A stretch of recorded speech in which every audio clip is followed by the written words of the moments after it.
Una donna di 41 anni, residente nel San Donatese, ha rischiato di morire per aver mangiato dei peperoni sott'olio preparati in casa. Il caso risale allo scorso 19 novembre, quando la donna si è presentata al pronto soccorso dell'ospedale di Portogruaro, segnalando vertigini, difficoltà a parlare e problemi alla vista.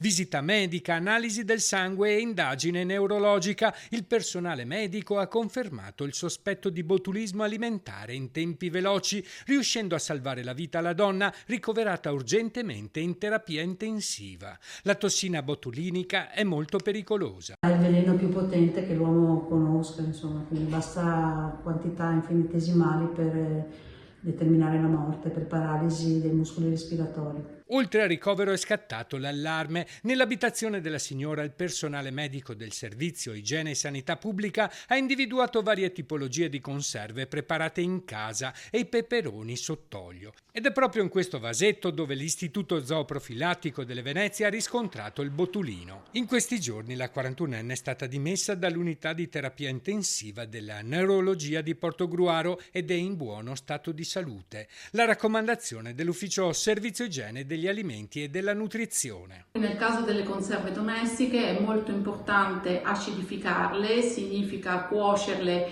in acqua e aceto o solo aceto per i tempi previsti dalla ricetta e successivamente metterle sott'olio e poi bollirle.